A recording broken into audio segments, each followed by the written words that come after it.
I can't sit here and tell you that TikTokers aren't business owners who are earning £30,000 to £40,000 when I've sat next to good friends of mine who are netting £30,000 to £50,000 to £60,000 in that bracket, depending on the brand deals for that month. I can't sit here and tell you that's not true. Mm-hmm. I've grown my TikTok in 6 months. It's doing all right financially. I can't sit here and tell you it's not. I haven't done anything special. Today, I think I'm at 135,000 today, and I'm small fish. This is the exciting thing. Are crazy. If you bang out your TikTok, if you smash your page and really look at it, and I don't mind going through a few things, only what I know, you know, but I'm learning from other big TikTokers now, is that honestly, if you smash YouTube Shorts and TikTok, YouTube Shorts ad revenue now, if you smash it, honestly, we should be sitting here. We should do an accountability podcast in 6 months, and with a plan, both of you should be earning a minimum UK average salary wage off of TikTok. It's funny you say that because our guy Brizzy here, who you can't see behind the camera, we had a conversation about 2 months ago. We're hitting our head against the wall by doing the same sort of content. Let's up the post on TikTok and YouTube to 4 posts a day. We do 3 to 4 posts a day, which Brizzy does on TikTok. Our TikTok grew from 5k to 30k within like 2 months. Yeah. And that was it. And that was just pay rise for you. It actually was as well. But that's it. I mean, you got a TikTok. You just need to, what you need to do is look, anything that's social media, it's not social media.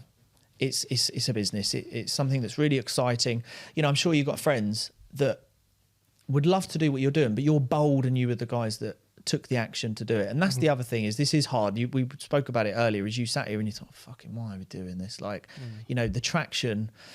But that all that is, you know, there was I'll get it up after and I'll show you guys and you can share it or whatever. But, you know, going back to this whole, so many people want it easy. And there are a lot of people that are like, but don't forget, we can't blame 18, 19, 20-year-olds who have come straight from college or uni and all they do is they're in a world where they consume it. So we can't actually blame them. Hence why I talk about the awareness. Everything that we've spoken about today is on my channel. So, you know, and on my TikTok lives, I'm taking everyone on a journey of the good days, the bad days, the deals that I've lost, my personal hardships, my professional hardships, because I don't fluff stuff. If you really look into my content and then look at the long form content, there's no fluff. Like I talk about everything that I've done, the good, the bad and the ugly. And that's what we need to share. And that's not what enough people do.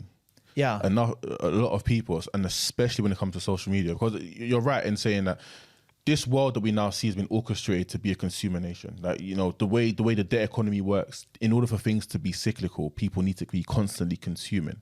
Now, what they're consuming is left to be questioned. But the thing you do, the fact that you can show the good points and the bad points is what gives it that credibility. But again, not a lot of people show that element, which is why it can be problematic if it's not done the right way. Yeah. And talking about the good, the bad, the ugly, it's funny that our values sort of aligned. When we set up this podcast, me and Eddie said, and the other guy we set up at the time, we said, we need to showcase our L's, so showcase our losses. Yeah. A lot of guys on podcasts, especially within our community, say, I got this girl, I got this amount of money, I got this.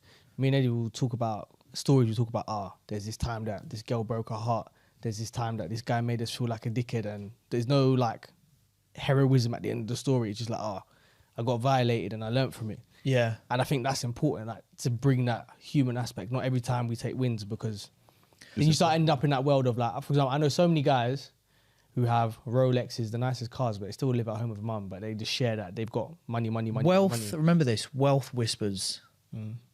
Wealth whispers, real wealth whispers. And that's anyone who needs to buy the Rolex and needs to do all that and finance the car and stuff like that. All it is just insecurity. That's all it is. Like, look, when people turn around to me and said, you know, what's your end goal of success? I don't have one, because I don't know what it is, because everything changes so quick. I don't know about you, but I start Monday and then I blink and I'm on Friday. Yeah, you know, it's it's so since fast. COVID, people are still divorcing. There are still ripple effects. People are still affected. Businesses, you know, people are almost, you know, the world can't stop for nearly 2.5 years and then just restart. It doesn't work. You know, everything stopped. You can't then start the world again and not expect repercussions. And we are still in the repercussions of now people were staying at home for so long and consuming their phone going, well, everyone is going to Dubai, so maybe if I just book the tickets and buy the Rolex, something's just going to happen. You know, it doesn't happen like that. It's hard. And that's why, luckily, I said this in a podcast a little while ago, which I'll build into a reel in the next coming months. I said a little while ago, I really believe, and this is before the new year, I really believe that there is going to be a very strong movement for anyone that can show, be authentic and transparent about their journey. The good, the bad, because people are waking up now, starting to get sick and feeling bad mentally and physically about seeing Rolexes, about seeing Lambos, about seeing Dubai. You think? I think so. I think people are starting to get affected, and it's making communication a lot harder because people are wanting more. And if there's a hardship being shown and it's like, oh, by the way, it's not that easy. They're like, no, you're going against what I'm looking at. The image that I'm getting is that actually this lifestyle that we're seeing all the time on social media, that, you know, the size 6 for a woman, the big breasts, you know, nice ass, stuff like that.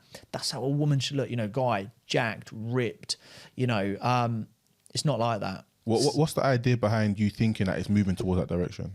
I think people now are wanting people, look, why do I think my channel personally has grown? You know, I just suddenly went, you know, my YouTube's grown rapidly. I'm nearly at 10k subs now, you know, and sort of surpassed where I thought I'd be. And my TikTok grew very quickly. But when I go back over my content, I'm actually just speaking about a lot of the things that I felt and went through. And I'm sharing that a lot more. And I noticed that in the change, and maybe it's, you know, food for thought, is that your content should be tailored actually around what you guys are going through and kind of the stuff that actually you find a little bit hard at the moment, or stuff that you'd like to do, because people take to people who don't want to speak up. So if you're being the voice for someone who feels very similar to you, they attach to you and then they'll support and follow you. And then obviously if you get that on a mass and you get a viral video, you're going to get a lot more people. It's funny you say that, because I know it's a bit of a taboo word, but Mr. Andrew Tate, forget all the other murkiness around his name, but I think it was the guy that runs Modern Wisdom, Chris Williamson. He was talking to someone about the incel community, and he said, Andrew Tate isn't a problem. There was always a need for his content because there's a certain category of marginalized men who were looking for this message, and he's not the creator of this message. He's just the creator of content that resonates with those people. He's a spokesperson. The voice. He's the voice for them. Yeah. I think that's why people are saying Andrew Tate, but it's just like Andrew Tate is just voicing what many men feel. So now you need to look at the crux of why do men now feel that way? Such a massive amount of men feel that way. Well, listen to this. This is was interesting. One of his pieces. Look, I'm neither here or there with it. Again, I'm very disconnected with social media. I think the best way to be is horse blinkers on and focus on yourself.